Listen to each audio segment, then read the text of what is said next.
Vets Memorial may fade away and new abortion limits surface at the State House.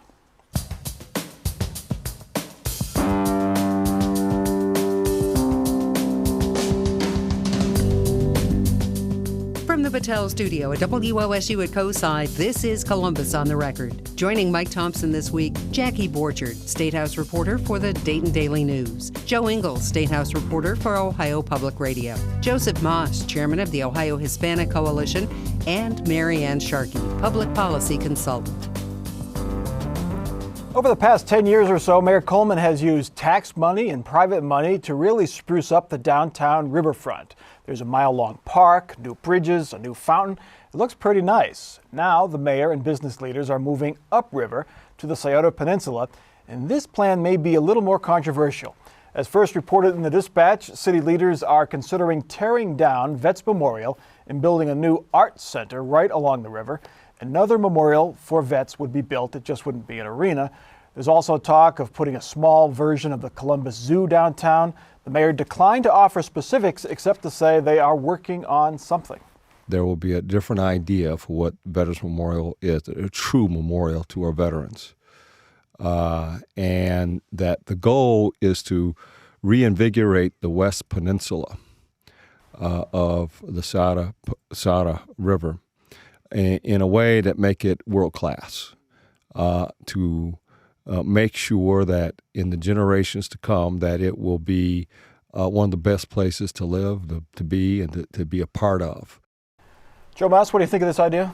I think it's a great idea. And by the way, we should mention that there hasn't been a formal announcement on the part of the city or the investors or anything else, but from a variety of sources, it appears to come that there will be a $50 million investment. It'll involve the raising of Vets Memorial, and then maybe a separate project on the south side of Cosi for the zoo, some sort of an interactive type of project, and then connecting all three things. And there will be an art building of some sort over where Vets is now, and then everything connected by a skyway, a walkway, or something like that. It's I think, something that will help bring up the peninsula, the west side of the Scioto. That is kind of an underutilized portion of the Scioto now. You've got the Scioto Mile on the east side of the river. It's really, they've done a lot over there. But the west side, you've had Cosi, the development there, the Audubon Park just to the south. But the peninsula, where Vets is, they've got the building there and a big front lawn, basically. Well, and the city is also committed to, renovating and bringing up Franklinton, too. So I see this as a way maybe to bridge Franklinton as it, improves a little bit more, and the downtown that we've already seen improve so much in such a short period of time. Vets Memorial is a tough call, though. I was just going to say, I think it's always difficult to touch something like Vets Memorial, which obviously is a touchstone for veterans around Ohio and around central Ohio. And I think you're going to have a very difficult time just because of the fact that this is associated with vets. And so if the mayor is going to have to come up with a project that will somehow satisfy the veterans organizations, who are a powerful group. And I could see you doing that. I mean, after all, it is an arts complex. You could definitely have art that honors veterans. You could definitely do that. I think the key is going to be, how do you get people to come downtown? We have some art downtown, and sometimes it's thriving and other times it's not. And so you're going to need to consistently draw people in, and the big question is, what is the city going to do to drive people in there? And Mary Ann mentioned, and we want to make sure that nobody believes that there is going to be no memorializing of the veterans. There is going to be something in the plan. It just will not be an auditorium per se. Well, what are they going to do with Arnold Schwarzenegger and the groups who have been using the stadium or the facility at this point? Well, I would imagine that we have plenty of other venues, including Nationwide, including the SHOT, including the Convention Center, and the plans do include, or at least it's been suggested, that it would be an amphitheater or a smaller auditorium. But 4,000 seats, maybe it's something that kind of falls in the middle of things. Now, the symphony, and the supporters of the symphony have long argued for their own, sort of Severance Hall type of thing, its own music hall for the symphony, because they were at the Ohio Theater. But Joe, you mentioned we have all these places downtown. We have the Ohio, we have the Palace Theater, we have the Southern Theater, we have the Rife Center. Yes. Do we need another arts center downtown? Maybe not, but maybe an amphitheater is something that would fit in. I think that that's something the developers are going to have to talk about and see if how the community feels about it. How about a zoo downtown? Do we need another zoo downtown? Very exciting. We have two other zoos. It's City going Hall to be a and State different. House. It's going to be a different concept. But, yeah, But the zoo, different zoo. An animal zoo. but ultimately, this will be funded through some private money, Yeah. but through some tax money. Is this the proper use of tax money? Well, you know, if it drives people into Columbus, if it brings in business, and I think there is a certain argument that can be made that the richness and the integrity of your community depends on the strength of your arts and depends on what you have to offer. If we have good schools, if we have, you know, a vibrant art community in downtown Columbus, those are things that do help when you're trying to convince businesses to come into Columbus. It's an investment, and apparently Les and Abigail Wexner are fronting $25 million of the $50 million projected cost of this. Is this going to be called the Wexner Center too? Because we already have the Wexner Arts Center, the Wexner Medical Center. What's going to be the Wexner No, they're just Downtown going Arts to Center? rename Columbus Wexner. Remains to be seen. But getting back to the tax money, there are folks who live on streets that need to be repaved Indeed. in poor neighborhoods, and Franklinton, you know, South Side, the East Side. They see all this beautiful stuff downtown, which is terrific, but they say, okay, when are you going to fix my street? And that's the balance. I think as the tax base develops as a consequence of this type of investment, like Joe suggested, I think that the money will be there. You know, I guess, I mean, having watched Columbus and having lived in Columbus for many years, there's always the next big idea. And this sounds like one of these situations where this is the next big idea. Whether or not this will be helpful or not, I mean, I was here when the mall was being built and it's already been torn down and it's turned into huge city parks downtown. I mean, you've got lots of land downtown. It's not like you're looking for additional land. And that may be why they wanted to keep it under wraps, is to flesh out some of these details and shop it around and really get the pitch right. But you have to admit that the river that's always going to be there. And the cities have learned, you know, the hard way sometimes that you've got to protect that riverfront and develop the riverfront. And don't forget that they're narrowing and fixing the river, so it makes sense to develop the other side. Otherwise, you have half a river. All right, let's get to our next topic. The separation of church and state has always been a difficult balance, but lately it's come up in workplace disputes. During the health care debate, there were fights over forcing religious employers, the Catholic Church, to offer birth control insurance coverage. Now the Carla Hale firing at Watterson High School has raised the issue of whether a religious employer can fire a teacher for violating its moral codes. The Catholic diocese fired Hale after she admitted to having a spousal relationship with her same-sex partner. Earlier this month, a Cincinnati jury ruled the Catholic Church was wrong when it fired a teacher for having a baby through artificial means. Jackie Borchardt, the workplace is the latest fight in this. It's not prayer in school, it's actually the teachers and what they believe is the fight now in schools. Right, and you think that church and state separation, that sounds like it'd be something that's very clear. But what we found in the latest with the Carla Hale incident and also the Cincinnati court case is that it really comes down to the details of the specific situation.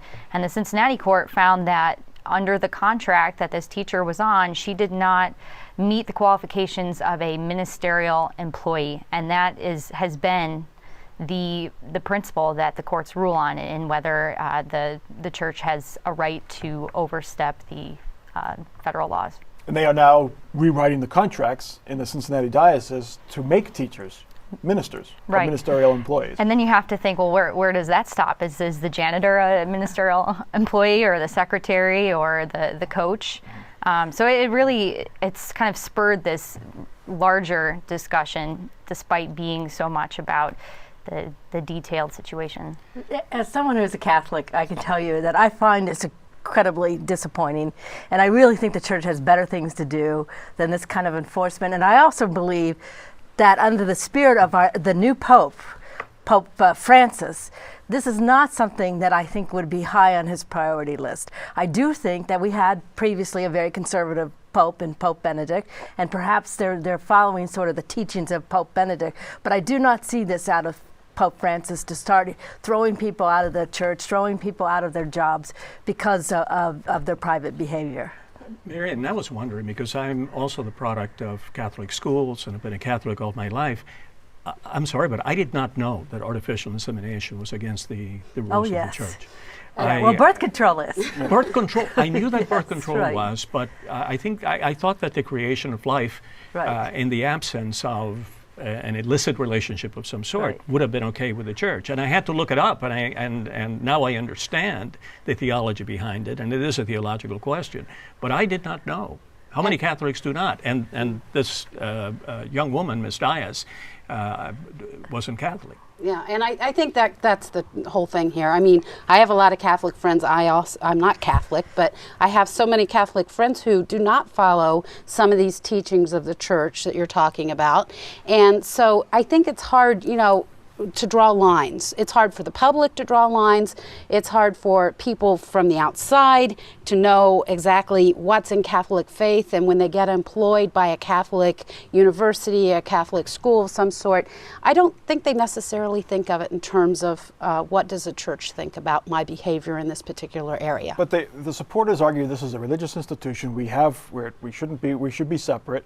We should be able to enforce our code on our employees, Joe. But there's also workplace rules and civil rights laws and things like that employers have to follow. That's right. Welcome to a representative democracy, and that's and a constitutional representative democracy. And by the way, where's that balance, though? Well, and I think the Supreme Court has begun to address that. The reason that they're emphasizing this quote-unquote ministerial designation is because there already has been a decision by the Supreme Court that appeared to support the church, but in fact has provided ammunition for those that are challenging the relationship between employees and the church as employer. Where that would lead us, I think who knows? Right. I mean, what's I constitutional agree. is but whatever I the court still said. believe the Catholic Church should be better than this. We now agree. We now have a pope who baptized children of unwed mothers, and he went out of his way. He went into the villages to do so. One other priest refused to do that. This is a new era for the church. He also came out strongly against same-sex marriage in Argentina, years ago. But I'm not sure his attitude has changed, but he was a vocal critic of that as well. So he has a bit of a traditionalist history there too. Back to the Cincinnati case, this was a jury verdict, and this is Cincinnati, very Catholic, conservative. Can we read anything into it that a fact that the jury ruled against the Catholic Church in this case? Before it went to the jury, the trial judge had already made a pretrial decision that the ministerial versus non-ministerial defense was not going to be used by the school. So I think that was part of it. But it was an interesting decision because she sued the two schools as well as the archdiocese, and they did not hold against the two schools, but they did it against the archdiocese. All right. Conservative Republicans have introduced another abortion-restricting bill at the State House. 35 House members want a new law that would require a 48-hour waiting period before an abortion. It would require women to undergo an ultrasound examination, and the results would be described. Doctors would be required to tell patients that fetuses and embryos can feel pain. Doctors would be required to tell patients how much money they make and how much they make from abortions. And violating the law would be a first-degree felony with fines of up to $1 million. Jackie Borchardt, what's the motivation of the supporters here? Is it similar to the heartbeat bill motivation? I mean, abortion is legal in this country. And so pro-life advocates, recognizing that it is legal and it doesn't look like the Supreme Court is going to revisit that decision anytime soon, their strategy is in the states is to make it more difficult to obtain abortions, to reduce funding to places that provide abortion. And it's something that we've seen in many states. And I think that along the lines of the heartbeat bill, this is in that vein. Does this have a better chance? The heartbeat bill didn't go very far. Does this have a better chance, or is it still, some of these are, the 48-hour waiting period, you could argue, but most scientists will agree that embryos cannot feel pain. So that seems extreme.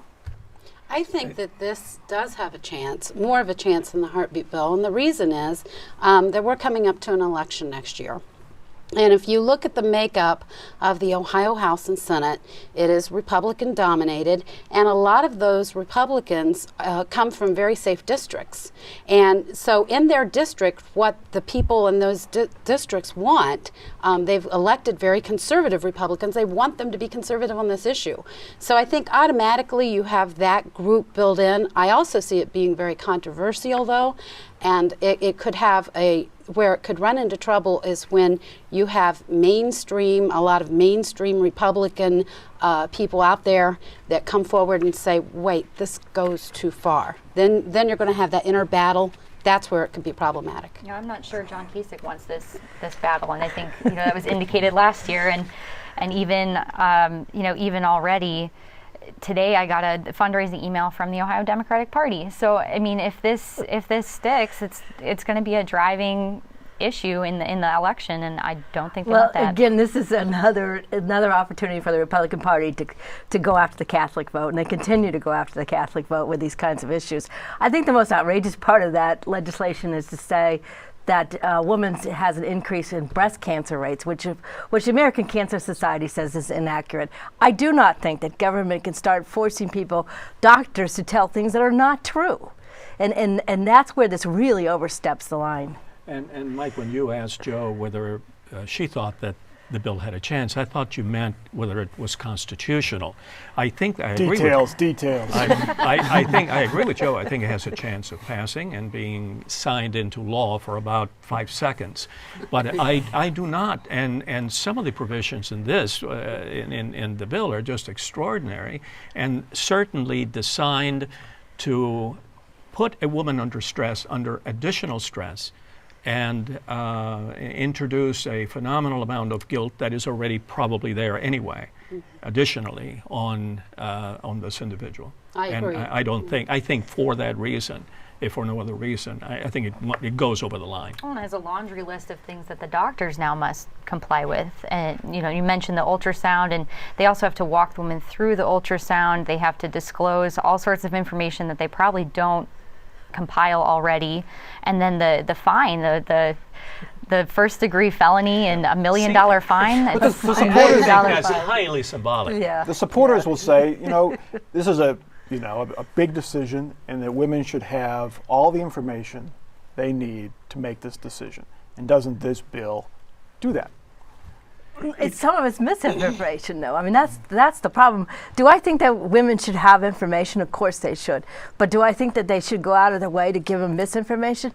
No. And I mean, my second question to the Republicans who are pushing this is, if you're not in favor of Medicaid dollars and expanding Medicaid, why are you in favor of more health care costs?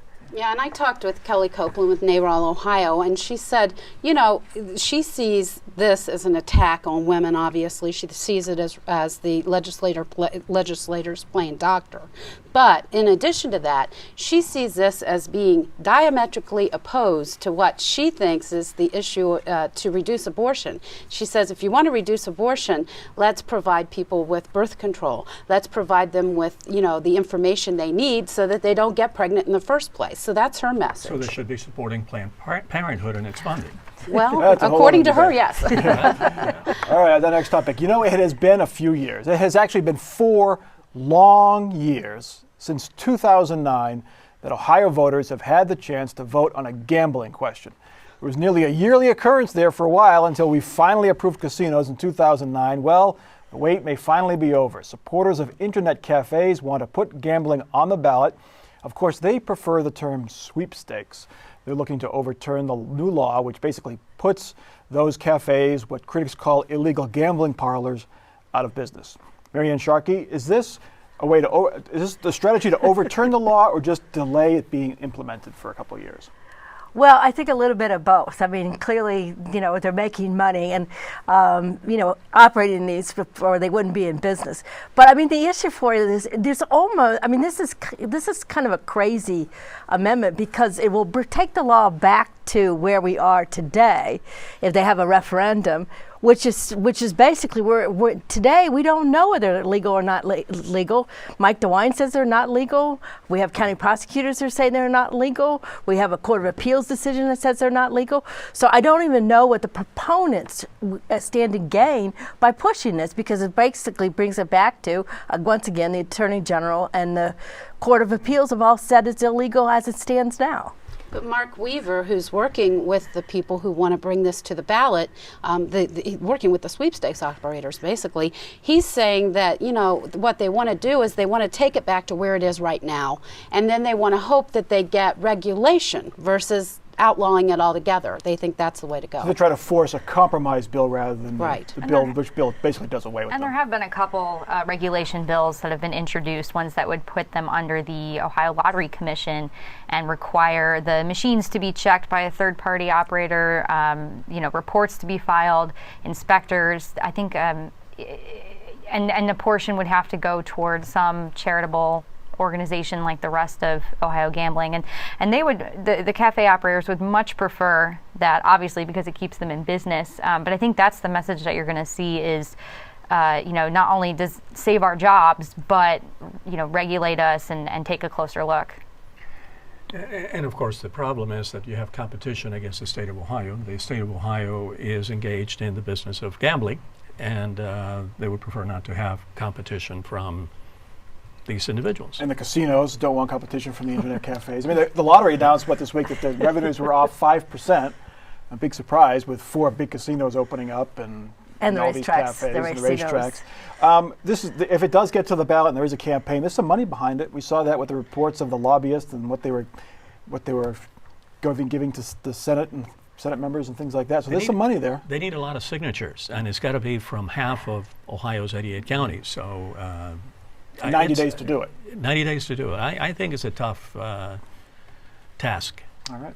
We'll see. In our final topic, we are in the final stages of the state budget process. Just 2 weeks to go before the end of the fiscal year. House and Senate lawmakers are trying to work out differences between each chamber's spending plan.